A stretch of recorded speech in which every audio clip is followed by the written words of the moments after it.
비록 내일 지구에 종말이 온다 하여도 오늘 한 그루의 사과나무를 심겠다. 이 말은 철학자 스피노자가 남긴 말입니다. 그런데 막상 이렇게 유명한 말을 남긴 스피노자 자신은 실제로 이 자신의 종말에 대해서는 아무런 준비를 하지 못하였습니다. 스피노자는 평소에도 몸이 많이 약했기 때문에 자주 아팠다고 합니다. 특히 그는 생계를 위해서 렌즈를 가공하는 일을 하였는데 이때 발생한 유리가루가 안 그래도 약한 그의 폐에 늘 큰 무리를 주었습니다. 하루는 그의 절친한 친구인 의사와 자신의 집주인 이렇게 셋이 함께 담소를 나누고 그리고 그가 좋아하는 이 닭고기 수프를 저녁으로 배부르게 먹고 그리고 또 기분 좋게 잠자리에 들었습니다. 그런데 다음 날 그는 싸늘한 죽음으로 발견되었습니다. 이때 스피노자의 나이가 불과 44살에 불과하였습니다. 진리로 풍성해지시기를 소망합니다. 이번 시간은 예언 세미나 두 번째 시간으로 어제 말씀드린 대로 이 세상 끝에 관한 예언을 계속해서 이어가도록 하겠습니다. 먼저 어제 우리가 살펴본 마태복음 24장에 기록된 이 제자들의 질문으로 다시 한번 시작하겠습니다. 마태복음 24장 3절입니다. 예수께서 감람산 위에 앉으셨을 때에 제자들이 조용히 와서 이르되 우리에게 이르소서 어느 때에 이런 일이 있겠사오며 또 주의 임하심과 세상 끝에는 무슨 징조가 있사오리까? 제자들의 질문은 총 두 가지였습니다. 첫 번째는 지난 시간 우리가 살펴본 예루살렘과 이 성전의 멸망이 도대체 언제 어떻게 일어날지에 대한 질문이었습니다. 그리고 두 번째 질문은 이 세상 끝에 관한 질문이었습니다. 여기서 잠깐 이 질문에 대해서 우리가 좀 본격적으로 다루기에 앞서서 제가 여러분들에게 질문 한 가지를 하겠습니다. 여러분들 생각에는 어떻습니까? 이 세상의 끝, 종말이 실제로 일어나게 될까요? 인류가 이룩한 이토록 찬란한 문명이 한순간에 모두 사라지고 이 지구 역시도 태양계에 있는 다른 별들처럼 생명이 살지 못하는 황폐화된 별로 변하게 될까요? 어떤 분들은 분명 그런 일은 결코 일어나지 않을 것이라고 생각할 수 있습니다. 이 종말이란 시한부 종말론과 같은 종교적 교리에서 나온 것이지 결코 인류가 멸망하는 일은 일어나지 않을 것이라고 확신하는 분들이 계실 수 있습니다. 그런데 흥미롭게도 이 종교단체가 아닌 스웨덴의 한 비영리 단체인 글로벌 챌린지 재단에서는 매년 전 지구적 재앙을 일으킬 수 있는 위험 요인들을 분석해서 지구 종말을 일으킬 수 있는 후보 10가지를 발표하고 있습니다. 다음은 그들이 2018년에 보고한 종말적 재앙 후보 10가지입니다. 첫 번째는 핵전쟁입니다. 그리고 두 번째는 생화학전쟁입니다. 세 번째는 기후변화, 네 번째는 생태계 붕괴, 다섯 번째는 전염병, 여섯 번째는 소행성 충돌, 일곱 번째는 화산의 대폭발, 여덟 번째는 태양 지구공학, 아홉 번째는 인공지능, 열 번째는 아직 등장하지 않은 잠재적 위험들이라고 밝히고 있습니다. 특히 이 보고서를 발표한 이 글로벌 챌린지 재단에서는 자신들이 예언한 이 10가지 지구 종말의 시나리오 중에서 무려 8가지가 자연적 원인이 아닌 인간 스스로가 인위적으로 초래한 원인이라는 점을 주의해서 보아야 된다고 강조하고 있습니다. 자, 이 내용대로라면 결국 지구는 스스로 자멸하기보다는 인간의 파괴적 행위로 종말을 더 빨리 맞이하게 될 것이며 굳이 종교적인 이유가 아니더라도 종말은 반드시 오게 될 것이라고 말하고 있는 것입니다. 자, 그렇다면 성경은 이 지구의 종말, 다른 말로 이 세상 끝에 관하여 어떻게 예언하고 있을까요? 혹시 글로벌 챌린지 재단에서 예견한 것들 중에서 그 중에 한 가지가 정말 이 지구의 끝을 일으키는 원인이 될까요? 아니면 이들조차도 예견하지 못한 어떤 다른 이유에 의해서 이 지구의 끝을 맞이하게 될까요? 그리고 그 끝 이후에는 어떻게 되는 것입니까? 진화론자들은 주장합니다. 이전에도 이 지구에는 몇 번의 대멸종이 있었다고 합니다. 그리고 이 지구는 그 멸종을 겪고 나서도 다시 한번 진화의 과정을 겪었기 때문에 우리가 종말을 하더라도, 종말을 맞이하더라도 이 지구상에서는 언젠가 또 새로운 생명체들이 진화하여서 살아가게 될 것이라고 이 진화론자들은 종말 이후의 세상에 대해서도 이야기합니다. 자, 그렇다면 예수님은 어떻게 이 세상 끝에 관하여 예언하고 있는지 우리가 한번 살펴보도록 하겠습니다. 먼저 우리가 알아야 하는 것은 성경은 이 마지막 때와 관련된 많은 예언들을 다루고 있음에도 불구하고 오직 한 가지, 그것은 이 세상에 임하는 이 마지막 세상의 끝이 언제가 될지는 철저히 비밀로 붙이고 있다는 사실입니다. 마태복음 24장 36절입니다. 그러나 그날과 그때는 아무도 모르나니 하늘의 천사들도 아들도 모르고 오직 아버지만 아시느니라. 본문에서 언급된 것처럼 아버지 하나님께서는 당연히 그날을 알고 계십니다. 그러나 그럼에도 불구하고 이 날을 함구하시는 이유는 이것이 우리들에게 유익할 뿐만 아니라 하나님의 공의를 이루시는데 매우 필요한 조처였기 때문입니다. 자, 그렇다고 해서 실망하실 필요는 없습니다. 비록 그 날과 그 시간은 우리에게 알려주시지 않았지만 예수님께서는 마지막 때에 있게 될 많은 징조들을 예언을 통하여 미리 말씀하여 주셨습니다. 그러므로 믿음이 있는 자들은 이 시대를 분별하는 지혜를 능히 가질 수 있게 되도록 하나님께서 이 모든 것들을 계획해 놓으신 것입니다. 자, 말씀드린 것처럼 예수님은 제자들의 질문에 마지막 때에 있게 될 징조들로 대신하여서 그것들을 이야기하여 주셨습니다. 자, 여기 간략하게 마태복음 24장에 기록된 예수님께서 말씀하신 이 마지막 때의 징조들을 세 가지로 정리해 보았습니다. 첫 번째는 이 마지막 때가 이르면 적그리스도 혹은 이 거짓 선지자들이 많이 나타나게 될 것이라고 말씀해 주셨습니다. 두 번째로는 전쟁과 내란의 소문이 크게 증가할 것이라고도 말씀해 주셨습니다. 그리고 마지막으로 세상 곳곳에서 기근과 지진이 빈번하게 일어날 것이라고 말씀하셨습니다. 자, 그렇다면 이 세 가지 징조들을 하나하나씩 살펴보면서 이 세 가지 징조가 일어나는 그 마지막 때가, 그리고 이 마지막 때가 가까워진 시대가 언제인지를 한번 우리가 생각해 보는 시간을 가져보겠습니다. 자, 첫 번째는 적그리스도와 거짓 선지자들이 출현하는 것입니다. 마태복음 24장 4절, 5절, 그리고 11절입니다. 예수께서 대답하여 이르시되 너희가 사람의 미혹을 받지 않도록 주의하라.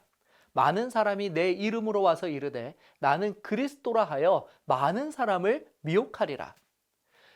거짓 선지자가 많이 일어나 많은 사람들을 미혹하겠으며, 예수님은 우선 이 종말의 때가 되면 적그리스도가 많이 나타날 것이라고 말씀하셨습니다. 적그리스도란 거짓 그리스도, 즉 그리스도를 사칭하는 자들을 말합니다. 이들은 자신이 스스로 재림한 예수라는 거짓 주장을 서슴지 않고 말하는 자들입니다.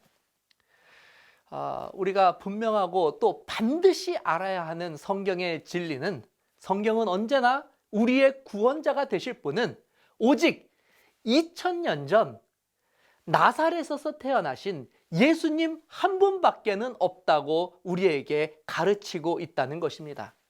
사도행전 4장 11절 12절입니다. 이 예수는 너희 건축자들의 버린 돌로서 집 모퉁이의 머릿돌이 되었느니라. 다른 이로서는 구원을 받을 수 없나니 천하 사람 중에 구원을 받을 만한 다른 이름을 우리에게 주신 일이 없음이라 하였더라. 사실 이것은 너무나 당연하고 분명한 성경의 진리이기 때문에 누가 이런 거짓말에 속아 넘어갈까 오히려 의구심이 들 정도입니다. 예수님이 승천하실 때 이 제자들은 그 모습을 바라보고 있었습니다. 근데 그때 한 천사가 제자들에게 다음과 같은 말씀을 전하였습니다. 사도행전 1장 11절입니다. 이르되 갈릴리 사람들아 어찌하여 서서 하늘을 쳐다보느냐? 너희 가운데서 하늘로 올리우신 이 예수는 하늘로 가심을 본 그대로 오시리라 하였느니라. 자, 그러므로 이 성경 말씀대로 예수님께서 재림을 하시면 예수님은 2000년 전 이 땅에 사셨던 바로 그 나사렛 예수의 모습 그대로 이 땅에 다시 오셔야 합니다. 사도행전 4장의 말씀처럼 예수님만이 우리의 구원자가 되실 수 있기 때문입니다. 그런데 이 마지막 때가 가까이 이르게 되면 이 당연한 사실이 크게 흔들릴 것을 예수님께서는 예언을 통하여 우리에게 말씀하여 주셨습니다. 참으로 충격적입니다. 하늘로부터 강림하지 못한 자들이 세계 여러 곳곳에서 우후죽순처럼 일어나 자신이 그리스도라는 거짓 주장을 하고 사람들을 미혹할 것입니다. 특히 예수님께서는 이런 거짓 그리스도들의 기만이 심지어 하나님의 택하신 백성들에게까지 미칠 것이라고 강력하게 경고하셨습니다. 마태복음 24장 24절입니다. 거짓 그리스도들과 거짓 선지자들이 일어나 큰 표적과 기사를 보여 할 수만 있으면 택하신 자들도 미혹하리라. 지난 2000년 크리스천 투데이는 다음과 같은 타이틀의 기사를 보도하였습니다. 자칭 메시아 세계적으로 급증. 자신이 일명 메시아라고 주장하는 사람들이 세계적으로 증가하고 있는 가운데 그 숫자가 사상 최대인 1500명 이상인 것으로 독일의 종교 간행물 아이디어가 14일 밝혔다. 예수 그리스도의 환생이라고 주장하는 이 가짜 구세주들은 특히 유럽과 아프리카에 많으며 그중 대표적인 러시아의 비사리온 종교 지도자는 추종자들이 1천만 명이 넘고 있다고 독일 선교 전문가 조하네스 레이너 씨는 말하고 마태복음 24장 5절에서 말한 말세의 거짓 선지자들이 실제로 점점 늘어나고 있다고 덧붙였다. 놀라운 사실은 이 기사는 지금 전 세계적으로 늘어나고 있는 거짓 그리스도, 거짓 선지자들에 대한 뉴스를 전하면서 이것이 바로 마태복음 24장 5절에 기록된 마지막 때의 예언이 실제로 이루어지는 것이라고 덧붙이고 있습니다. 자, 만일 이 기사의 내용이 사실이라면 오늘 우리는 2000년 전에 예수님께서 예언하신 이 마지막 때의 예언의 성취를 보고 있는 것입니다. 그 말은 즉 지금이 바로 예수님께서 말씀하신 그 세상 끝이 가까이 이른 때라는 의미이기도 한 것입니다. 자, 그러나 한 가지만으로 우리가 확신하기에는 아직은 좀 이릅니다. 계속해서 두 번째 예언을 살펴보겠습니다. 마태복음 24장 6절, 7절 말씀입니다. 난리와 난리, 소문을 듣겠으나 너희는 삼가 두려워하지 말라. 이런 일이 있어야 하되 아직 끝은 아니니라. 민족이 민족을, 나라가 나라를 대적하여 일어나겠고. 자, 두 번째 예언은 마지막 때가 가까이 이르면 전쟁과 분쟁의 소문들이 크게 증가하게 될 것이라는 예언입니다. 사실 이 예언에서 우리가 먼저 주목할 단어는 소문을 듣겠다는 표현입니다. 20세기에 들어서서 인류는 과거 세대와는 뚜렷이 구분되는 매우 많은 것들을 가지고 살아가고 있습니다. 예를 들어 인류가 수천 년 동안 이동수단으로 사용해왔던 말이 20세기에 들어서는 자동차로 바뀌게 되었을 뿐만 아니라 수천 킬로미터 떨어진 곳에 사는 사람들과도 실시간으로 안부를 물어볼 수 있는 그런 시대에 저와 여러분들이 살고 있습니다. 그 중에서도 오늘 예수님의 예언과 관련해서 눈여겨볼 특징은 이 많은 소문들을 듣게 된다는 것입니다. 물론 과거에도 소문은 있었습니다. 발 없는 말이 천리를 간다고 과거에도 소문은 사람들이 생각하는 것보다 더 빠르게 퍼져나갔습니다. 그러나 오늘날처럼 이렇게 생생하게 매일같이 난리와 난리의 소문을 들을 수 있었던 시대는 이전에는 결코 없었습니다. 게다가 이 소식들은 상상을 초월하는 속도로 사람들에게 전파되고 있습니다. 우리는 뉴스를 통해 지구촌 곳곳에서 일어나는 크고 작은 내정과 전쟁에 대한 소식들을 거의 실시간으로 보고 듣고 전하여 듣고 있습니다. 우리가 잘 아는 시리아 내전, 미얀마 내전, 중국을 둘러싼 주변 국가들 간의 크고 작은 마찰들, 그리고 중동에서 일어나는 전쟁들까지, 이것들은 모두 최근에 우리가 들은 민족이 민족을, 나라가 나라를 대적하여 일어났었던 소문들이고, 이것은 수백 킬로 떨어진 우리가 날마다 듣는 소식들 중에 하나이기도 합니다. 그런데 정말 이것이 과거에 비해서 정말 민족 간의 분쟁과 전쟁이 더 늘어난 것일까요? 우리가 과거에 비해 오히려 이런 류의 소문들을 더 빨리 들을 수 있기 때문에 혹시 이런 일들이 더 많이 늘어났다고 느끼는 것은 아닐까요? 하버드 대학의 BA 소록한 교수의 집계에 의하면 20세기 이전, 그러니까 2500년 동안 지구상에는 약 2500회의 전쟁과 내란이 있었다라고 말합니다. 그런데 20세기 이후, 그러니까 불과 200년 남짓한 시간 동안에는 무려 과거의 8배가 많은 내란과 전쟁이 이 기간 동안에 발생했다는 놀라운 연구 결과를 내놓았습니다. 우리는 다시 예수님의 예언을 면밀히 살펴야 합니다.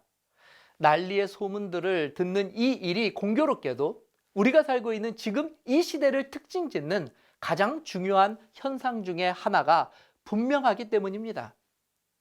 자, 이제 마지막으로 우리가 찾아볼 예언은 세상 곳곳에서 기근과 지진이 빈번하게 일어날 것이라는 예언입니다. 마태복음 24장 7절에서 8절입니다. 곳곳에 기근과 지진이 있으리니 이 모든 것은 재난의 시작이니라. 당장 기근과 지진에 대해서 이야기하려고 생각을 해보니 작년 동아프리카를 휩쓸었던 메뚜기 떼 소식이 생각이 납니다. 2019년 12월 동아프리카의 케냐, 소말리아, 에티오피아에 갑자기 대규모로 나타난 메뚜기 떼들이 무서운 속도로 농작물들을 먹어치우기 시작했습니다. AP통신에 따르면 이 남수단에서는 이로 인해서 심각한 식량 문제가 나타났고, 이것 때문에 무려 전 국민의 절반에 달하는 550만 명이 굶주림에 직면하게 될 것이라고 보도하였습니다. 그리고 2021년 현재 이 일은 현실이 되어 지금 그 땅에서는 극심한 굶주림으로 많은 이들이 고통받고 있습니다. 그럼 지금 우리가 살고 있는 현재 이 지구에서는 이 기근으로 굶주림의 고통 속에서 살아가는 사람은 과연 얼마나 될까요? 몇몇 나라의 사람들은 너무 풍성하여서 다이어트를 하기 위해 강제로 음식을 끊을 만큼 풍족한 삶을 살고 있는 것도 사실입니다. UN 식량농업기구인 FAO에 따르면 2019년 한 해에만 배고픔으로 굶주린 사람들의 숫자는 전 세계 인구의 무려 9%에 달하는 6억 9천만 명에 달한다고 이야기합니다. 이는 2018년 이후에 1천만 명이 증가한 숫자고 2014년 이후로는 6천만 명 가까운 사람들이 증가한 수치라고 합니다. 기근뿐만은 아닙니다. 지진도 간과할 수 없는 이 시대의 문제입니다. 비교적 지진에 안전하다고 인식되었던 우리 대한민국에서도 1999년부터 2015년까지 발생한 이 지진 자료를 바탕으로 발표한 내용에 따르면 평균 지진 발생 횟수가 과거보다 무려 현재 5배 이상 높게 나타나고 있다고 합니다. 같은 해 미국 지질조사소는 진도 5.0 이상의 지진들을 가지고 그 횟수를 분석한 결과 전년보다 무려 32회나 더 많은 진도 5.0 이상의 지진이 발생했다고 발표하기도 하였습니다. 지금까지 예수님께서 말씀하신 이 마지막 때의 징조들을 우리가 다 살펴보았습니다. 이 징조들을 우리가 살펴보면서 어떤 생각을 하게 되셨습니까? 물론 예수님의 예언이 확실하게 성취되었다고 하는 이 성취의 내용을 우리가 살펴볼 수 있었습니다. 그렇다면 예수님께서 예언 가운데 말씀하신 그 끝이 가까웠다고 하는 때는 과연 언제이겠습니까? 놀라운 점은 이 예언이 무려 2000년 전에 선포된 것이며 2000년의 시대를 넘어 지금 이 시대에 정확하게 성취가 되었다는 것입니다. 그러므로 예수님의 예언과 성취를 확인할 때에 이 제자들이 질문한 세상 끝은 바로 오늘 우리가 살고 있는 지금 이 시대라고 하는 것을 우리는 부인할 수가 없습니다. 그런데 아무리 성경의 예언이 놀랍게 성취된 것이라고 하여도 지금 우리가 살고 있는 이 시대를 마지막 때라고 이야기하는 것에는 무엇인가 마음의 불편함이 있습니다. 사실 이 마지막 때라는 어감 자체도 그리 썩 유쾌한 단어가 아니기 때문에 그렇습니다. 그런데 한 가지 혹시 무엇인가 놓치고 계신 것이 있지는 않으십니까? 맞습니다. 이미 말씀드린 것처럼 이 모든 것들은 징조일 뿐이지 이 모든 것들이 종말은 아니라는 사실입니다. 예수님께서는 다음과 같이 징조로 예언해 주신 이유를 설명해 주고 계십니다. 마태복음 24장 32절 33절입니다. 무화과나무의 비유를 배우라. 그 가지가 연하여지고 잎사귀를 내면 여름이 가까운 줄을 아나니 이와 같이 너희도 이 모든 일을 보거든 인자가 가까이 곧 문 앞에 이른 줄을 알라. 예수님께서는 제자들의 질문에 모두 답변하신 후에 무화과나무의 비유를 마지막으로 말씀하셨습니다. 이 무화과나무는 여름이 오면 잎사귀를 틔운다고 합니다. 좀 날씨가 쌀쌀해지다고 느껴질지라도 이 무화과 나뭇잎에서 잎사귀가 올라오면 사람들은 다 같이 이렇게 이야기하였습니다. 이제 곧 여름이 오겠군. 예수님께서 주신 이 모든 예언들은 이 무화과 잎과 같은 것들입니다. 그렇다면 왜 예수님은 이런 징조를 통하여서 우리들에게 마지막 때가 언제인지를 알려주신 것일까요?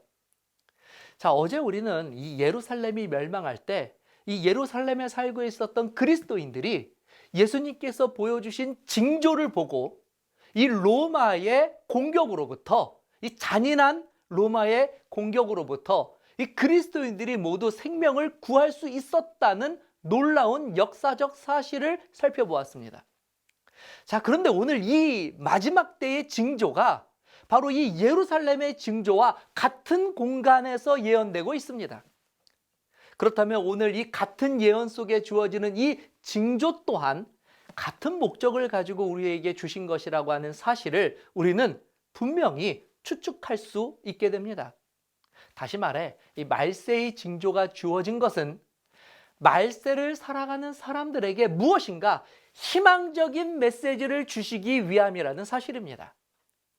이것이 바로 이 세상의 종말과 성경의 종말이 가진 가장 큰 차이점입니다.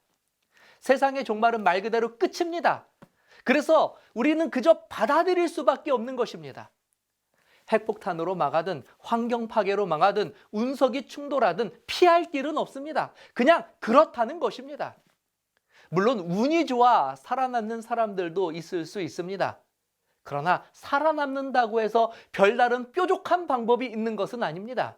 이미 이 모든 것으로 황폐해져 버린 지구 위에서 살아남은 그들의 삶은 또 얼마나 고통스럽고 괴로운 것이겠습니까? 그들의 미래는 얼마나 절망적인 것이겠습니까? 그러나 성경은 비록 이 세상 역사가 끝나게 될 것이라고 예언하고 있지만 그것으로 인류의 역사가 끝나게 된다고는 말하지 않습니다.